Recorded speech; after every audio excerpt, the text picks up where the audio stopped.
क्या आपको पता है कि किसी फिल्म में 15 करोड़ लगा करके 350 करोड़ का बिजनेस कैसे कर सकती है? क्योंकि वो पब्लिक की फिल्म बन जाती है।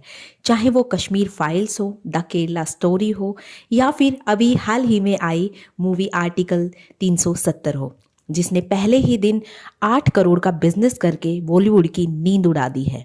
आर्टिकल 370 जब इसको सिनेमा की शक्ल में बदला जाएगा, तब शायद ही किसी ने सोचा होगा कि ये फिल्म इतिहास लिखने वाली है। बड़े बड़े स्टार्स की अगर हम फिल्मों की बात करें तो आजकल वो इतना परफॉर्म नहीं कर पा रही हैं जितना 2024 की पहली बार ऐसी फिल्म है जो कि थिएटर में हाउसफुल जाने वाली है। क्या वाकई 370 वो इज्जत डिजर्व करती है जो इसको देना चाहते हैं? जनाब हाँ सर, और सिर्फ हाँ नहीं, बार बार मैं 1000 बार यही बोलूँगी कि हाँ बिल्कुल ये फिल्म वही डिज़र्व करती है जो इसे मिल रहा है। अगर इसकी सिनेमा में बात की जाए तो इसकी सारी की सारी मूवी हैं वो सारे के सारे थिएटर में हाउसफुल चल रही है। ये एक कश्मीर में एक ऐसी कहानी है जिसमें आंखों देखे स्वर्ग में घुसने वाले राक्षसों को रोकना चाहती है। राक्षस कौन है? ये टेररिस्ट हैं या फिर पत्थरबाज या फिर उनके पीछे बैठे हुए वो बड़े गिरोह जो इनको कठपुतली की तरह हैंडल करते हैं। तो इसमें असली असुर कौन है?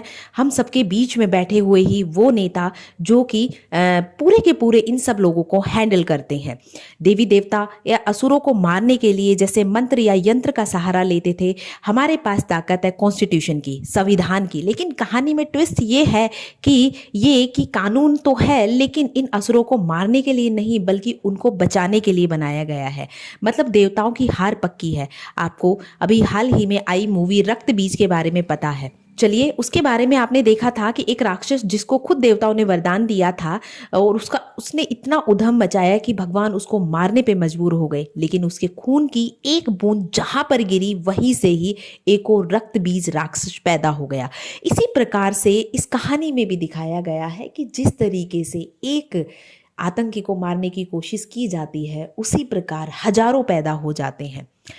इस गलत फहमी को मिटाने के लिए माता काली ने अवतार लिया था और तलवार से काट करके रक्त बीज का पूरा खून पी लिया था। और अपनी इस कहानी की खासियत यह है कि इसमें एक नहीं बल्कि दो दो काली है, क्योंकि एक कलयुग के राक्षस को हराना सिर्फ एक देवी या देवता के बस की बात नहीं है। फिल्म कितनी सच है कितनी झूठ है इस पे लड़ाई चलने दो, लेकिन फिल्म ऐसी बनाओ जो एक बार देखे वो भूल ना पाए। चलिए, इसमें पूरा का पूरा ऐतिहासिक रूप तो इस मूवी में नहीं दिखाया जा सकता था, इसलिए आर्टिकल 370 मूवी को नाटकीय रूप देकर के इसका रूपांतरण किया गया है।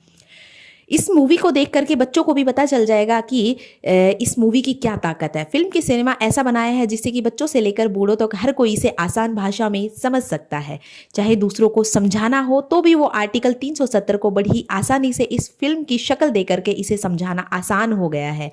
भाई, स्पेशली तो इस तरीके से प्रेजेंट करना कि हिस्ट्री क्लास नहीं बल्कि ये किसी बॉलीवुड के एक्ट्रेस के जैसा एंटरटेनमेंट देने वाली मूवी है। सच बोलूँ तो काफ़ी टाइम बाद एक परफेक्ट हिंदी फिल्म देखने को मिली है। कहानी में दम है, कहानी काफ़ी दमदार है। इसके एक एक कैरेक्टर को, यानी कि अगर हम बात करें कि स्टार कास्टिंग की, वो बड़े ही चुन करके लिए गए हैं जिन्हें कि उनके ओवर रेट की वजह से नहीं बल्कि उनके सिनेमा में जैसा वो परफॉर्म करते हैं उनके आधार पर इन्हें चुना गया है। इस फिल्म में फालतू की आपको ड्रामेबाजी या कोई लव एंगल देखने को नहीं मिलेगा। उसके अंदर जो भी रियलिटी है, ज़्यादा असली है, वो ज़्यादा अच्छे तरीके से इसमें समझाने की कोशिश की गई है। अगर इसमें देखें तो जिसकी सबसे बड़ी वजह है इसमें एक्टर्स को उठाना, जो नाम से नहीं अपने काम की वजह से जाने जाते हैं। फिल्म के अंदर ऑलरेडी अगले साल आपको नेशनल अवार्ड देखने को मिल जाएगा इस मूवी के लिए। अगर इस मूवी की बात करें तो इस मूवी के लिए मैं 5 में से 4 स्टार की बात करना चाहूंगी। आपके इसके लिए स्टार कास्ट बहुत अच्छी है, इस कहानी को बहुत अच्छे तरीके से प्रेजेंट किया गया है। अगर इतिहास में अगर हम जाकर के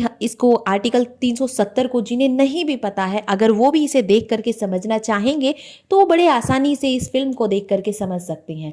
अगर हम बात करें इसमें विलेन के रोल की या ऑपोजिट के रोल की, तो उसमें कैरेक्टर को और ज़्यादा दमदार रख दिया जाता। अगर उनकी चाल को और ज़्यादा एडवेंचरस तरीके से, जैसे चेस की चाल होती है उसकी तरीके से अगर रखा जाता तो मूवी और ज़्यादा एंटरटेनिंग हो जाती। वैसे भी मूवी बहुत एंटरटेनिंग है। मैं इसे अपनी तरफ से 2024 2024 की पहली मूवी है जिसे मैं अपनी बेस्ट मूवी बोलना चाहूँगी। मैंने जब इसे सिनेमा में देखा तो सिनेमा में ये हाउसफुल चल रही थी और बाकी की जो इसके साथ अन्य मूवी आई हैं वो इतना अच्छा परफॉर्म नहीं कर पाई हैं। तो चलिए आप सब लोग जाइए और इस मूवी को ज़रूर देखिए, आपको बिल्कुल पसंद आने वाली है। बहुत ही बेहतरीन मूवी है जिससे आपको एक ऐतिहासिक जानकारी, कॉन्स्टिट्यूशनल जानकारी तो मिलेगी ही मिलेगी और उसके साथ साथ ये आपके एंटरटेनमेंट का भी पूरा ख्याल रखेगी। तो अभी के लिए इतना ही, चलिए, थैंक यू।